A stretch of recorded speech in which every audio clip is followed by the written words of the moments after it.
ഇന്ന് നമുക്ക് ഉണക്കമീൻ കൊണ്ടൊരു ഫ്രൈ ഉണ്ടാക്കിയാലോ. അതിന് വേണ്ടിയിട്ട് ഞാൻ കുറച്ച് ഉണക്കമീൻ, മാന്തൽ എന്ന് പറയും ഇവിടെ, അത് ക്ലീൻ ചെയ്ത് വെള്ളത്തിൽ കുതിർത്താൻ ഇട്ട് വെച്ചിട്ടുണ്ട്. ഒരു 10 മിനിറ്റ് അങ്ങനെ കിടക്കട്ടെ. ഉപ്പ് രസം പോയി കിട്ടാൻ വേണ്ടിയിട്ടാണ് അങ്ങനെ ചെയ്തത്. ഇനി നമുക്കതിലേക്കുള്ള ഇൻഗ്രീഡിയൻസ് റെഡിയാക്കാം. 3 സവാള തിന്നായിട്ട് അരിഞ്ഞു വെച്ചിട്ടുണ്ട്. കുറച്ച് കറിവേപ്പില, 2 ടീസ്പൂൺ ചതച്ച മുളക്, എരിവ് കുറഞ്ഞ മുളകാണത്, 3 പച്ചമുളക്, ഒരു ചെറിയ പീസ് ഇഞ്ചി, 1/4 ടീസ്പൂൺ മഞ്ഞൾപ്പൊടി, ഉപ്പ് ആവശ്യത്തിന്, കുറച്ച് പുളി. നമുക്ക് ഈ മീനൊന്ന് വറുത്തെടുക്കാം. നല്ല ക്രിസ്പി ആയിട്ട് നമ്മൾ മീനിവിടെ ഫ്രൈ ചെയ്ത് വെച്ചു. പാൻ ചൂടായിട്ടുണ്ട്. നമുക്കതിലേക്ക് ആവശ്യത്തിനുള്ള വെളിച്ചെണ്ണ ഒഴിക്കാം.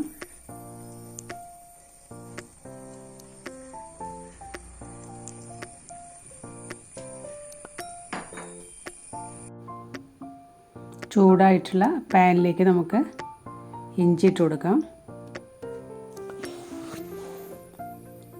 പച്ചമുളക് ഇട്ട് കൊടുക്കാം.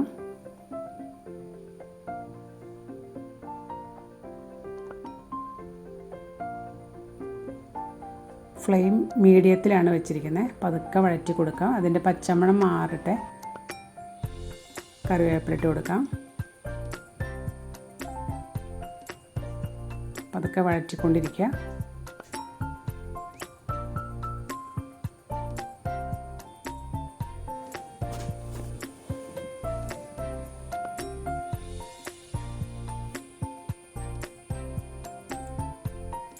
നമ്മൾ എടുത്ത് വെച്ചിരിക്കുന്ന പുളി ഇട്ട് കൊടുക്കുക അതിലേക്ക്.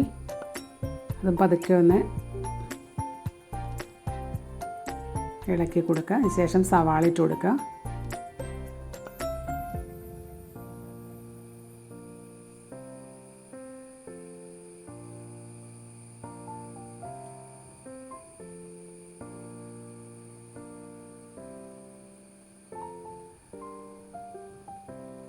കൂടെ മഞ്ഞൾപ്പൊടിയും കൂടി ഇട്ട് കൊടുത്ത് എല്ലാം കൂടെ മിക്സ് ചെയ്ത് വഴറ്റിക്കൊണ്ടിരിക്കുക. ഫ്ലെയിം കുറച്ച് കൂട്ടി വയ്ക്കാം. ഇതിലേക്ക് കുറച്ച് ഉപ്പ് ഇട്ട് കൊടുക്കാം. നമുക്ക് ഇത് പെട്ടെന്ന് റെഡിയായി വരാൻ വേണ്ടിയിട്ടാണ്. ഇളക്കിക്കൊണ്ടിരിക്കുക. ഇതൊരു ഗോൾഡൻ ബ്രൗൺ കളറാവുന്നത് വരെ നമുക്കിത് ഇളക്കിക്കൊണ്ടിരിക്കണം. കരിഞ്ഞു പോവാതെ നോക്കണം. നല്ല ക്രിസ്പി ആയിട്ട് കിട്ടാൻ വേണ്ടിയിട്ടാണ് നമുക്ക്. ഓയിൽ കുറച്ച് കുറവായി. ഇടയ്ക്ക് വെച്ച് ഞാനപ്പോൾ കുറച്ച് ഓയിൽ ഒഴിച്ച് കൊടുക്കുന്നുണ്ട്. നമ്മുടെ സവാള മിക്സ് എല്ലാം വഴണ്ടി വന്നിട്ടുണ്ട്. നല്ലൊരു ഗോൾഡൻ കളറായിട്ടുണ്ട്. ഇനി നമുക്കിതിലേക്ക് ചതച്ച് വെച്ചിരിക്കുന്ന മുളക് പൊടി ഇട്ട് കൊടുക്കാം. പതുക്കെ ഇളക്കിക്കൊണ്ടിരിക്കുക. ഫ്ലെയിം സ്വിമ്മിലാണ് ഇട്ടിരിക്കുന്നത്. എല്ലാം കൂടെ ഒന്ന് മിക്സായി വരട്ടെ.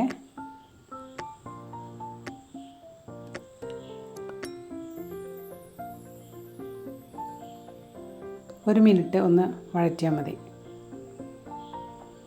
അപ്പം എല്ലാം മിക്സായിട്ടുണ്ട്. സവാളയിലെല്ലാം മിക്സായിട്ടുണ്ട്.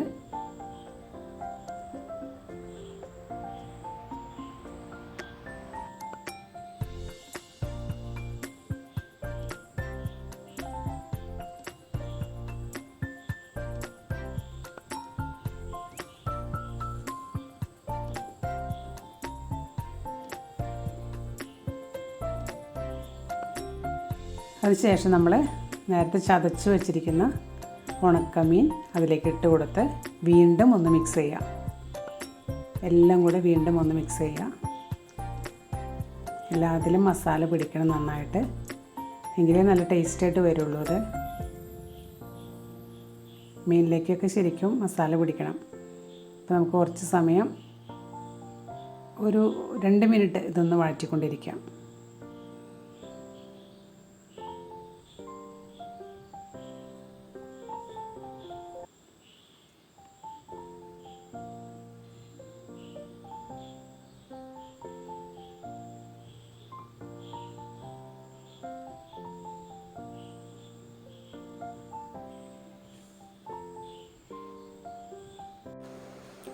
സ്പൈസി ആയിട്ടുള്ള ഉണക്കമീൻ ഫ്രൈ ഇവിടെ റെഡി ആയിട്ടുണ്ട്.